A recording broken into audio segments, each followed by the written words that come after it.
Hello বন্ধুরা, মৌসুমি কিচেনে আজকে একটা নতুন রেসিপি আপনাদের সাথে শেয়ার করছি। সেই রেসিপিটার নাম হচ্ছে মটরের ঘুগনি। মটরের ঘুগনি করতে কি কি লাগছে: মটর, জল, সাদা তেল, পেঁয়াজ কুচি, তারপরে ফোড়নের জন্য তেজপাতা আর পাঁচফোড়ন। এখানে আছে লঙ্কা, জিরে, আদা, রসুন, এখানে হলুদ আর লবণ, আর এটা হচ্ছে গরম মশলা। মটরটা আমি সেদ্ধ করে নিয়েছি। কড়াইয়ে আমি তেলটা গরম করতে দিয়ে দিচ্ছি। এখন তেলটা গরম হয়ে গেছে। ফোড়নের মধ্যে আমি তেজপাতা আর হচ্ছে পাঁচফোড়ন আর পেঁয়াজ কুচিটা দিয়ে দিচ্ছি।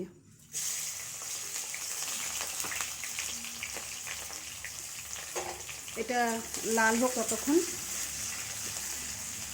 2 মিনিটের মধ্যে লাল হয়ে যাবে।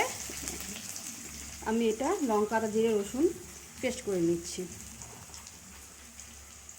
পেঁয়াজটা লাল হয়ে গেছে, এর মধ্যে আমি যে মশলাটা বেটে রেখেছি সেটা আমি দিয়ে দিচ্ছি। সেটা ধুয়ে দিচ্ছি। এর মধ্যে লবণ হলুদ পরিমাণ মতো দিয়ে দিচ্ছি। এটা ভালো করে কষে নিতে হবে, প্রায় 3 মিনিটের মতন কষে নিতে হবে। দেখুন কষানোটা হয়ে গেছে। এর মধ্যে আমি মটরটা দিয়ে দেবো। মটর আর 2টো আলু আছে এর মধ্যে। দিয়ে দাও। এটা ভালো করে একটু কষে নিই। কষানোটা হয়ে গেছে, এর মধ্যে আমি জলটা দিয়ে দেবো। জলটা পরিমাণ মতন দেবেন, আপনারা যেমন খাবেন তেমনই দেবেন। এটা আমি এবার ফুটতে দেব। দেখুন আমি এবার ঘুগনিটা দেখব, ঢাকনা তুলে ফুটে গেছে। এবার আমি এটা নামিয়ে দেবো। দেখুন কত সুন্দর কালারটা হয়েছে। এর মধ্যে আমি পরিমাণ মতো গরম মশলা দেব। এই যে গরম মশলাটা আমি দেব।